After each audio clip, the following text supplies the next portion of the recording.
Trump, my question for you is, earlier in these briefings you talked a lot about giving Americans hope, and you wanted to focus on that. But now that the crisis seems to perhaps be lessening, I wanted to ask you about accountability. And of course, millions of Americans became familiar with you as the tough boss who fired people for doing a poor job. I wanted to ask you about two specific things. There's a report from Reuters today that the HHS secretary put a former dog breeder in charge of day-to-day coronavirus efforts to begin with, and also on What? Reuters reported today that Alex Azar, the secretary of HHS, put in a former dog breeder, that was his most recently former job, in charge of day-to-day operations of the coronavirus. That I don't know, but you just tell me something. And what's the second? And the second one is on face masks. Taiwan has a bigger population than New York State. Early on, they had universal wearing of face masks. No problem with face masks if the governors want to do that. You know, we ordered, I don't know if you know, 500 million face masks. We have hundreds of millions right now. And if people want to wear them, it's up to the governors. If the governors want that, that's up to them. Now, it's more appropriate in some states, obviously, than others. You have the big plains, and you have certain states where it's much less necessary. But no, that's up to the governors, and we have that very well covered, I think, face masks. But people are wearing masks. We have hundreds of millions of face masks, and we have at least 500 million. That's a lot. We'll have them very shortly. Lots of people are wearing face masks now that the federal government advised it. It was almost overnight. But less than a month ago, our Surgeon General said that, and I'm quoting, they're, quote, not effective in preventing the general public from catching coronavirus. I mean, should there be accountability there, and also for the HHS secretary? Well, I don't know. Would anybody like to speak about it? I think, just so you understand, if somebody wants to wear them, I'm all for it. Would somebody like to discuss that? Go for it, boss. I think the comments that we made when we came into face masks, and I think it's important when we came out with the CDC guidance about face masks, or what we called face coverings, was in recognition of the growing understanding of asymptomatic infection or pre-symptomatic infection, was the recognition that we could use a barrier. And the reason, you know, and I have mine when I'm in public, that right here, that I use, you know, that this barrier, in case I was in fact infected, if I didn't know, is a barrier to prevent me to protect you, in case I happen to be asymptomatically infected. There's very good data to show that the ability of viral particles to go through a barrier is substantially diminished.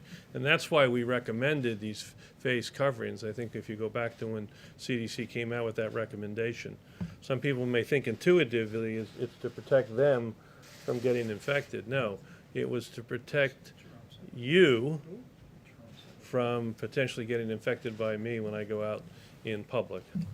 Jerome, do you? Sure.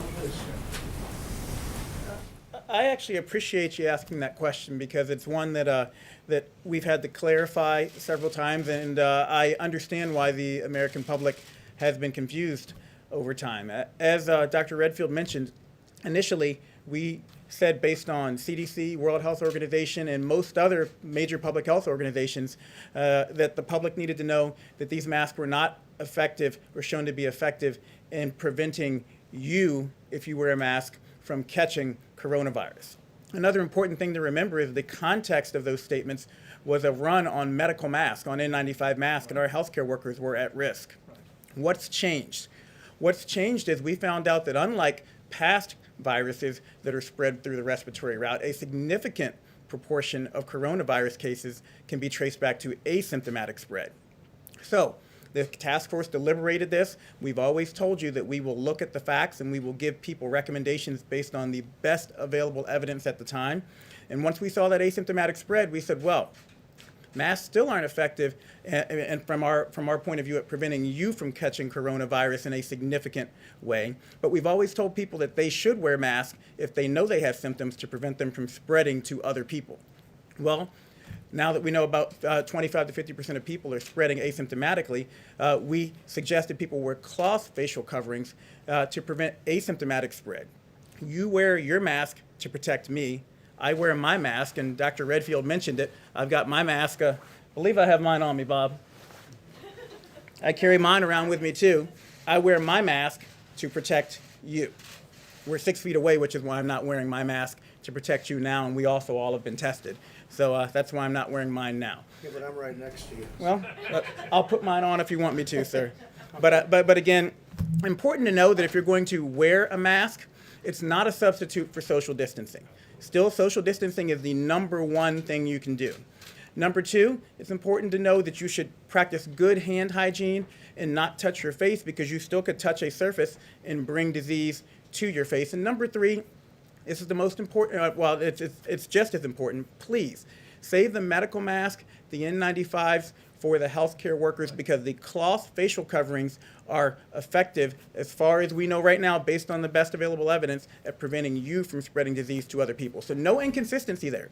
It's just the recommendation changed because the information changed, and that's what you want from your public health leaders. And the argument made that you knew about asymptomatic transmission at the time that you said that, and that you were essentially misleading the public so that they Well, I He's mean, answered that the honest answer to you is no, we did not. That was the recommendation of the World Health Organization and the CDC, and we gave you the best information we could at the time. So I actually a little bit resent that implication, because I work hard to try to protect the American people, and we are always going to give the American people the best information we have available at the time. And we're humble enough to say, look, if we don't know, we're going to change. We're going to change those recommendations. Just a wise guy question, that's all. Please, go ahead. Mr. President, I wanted to ask you about the launch of the military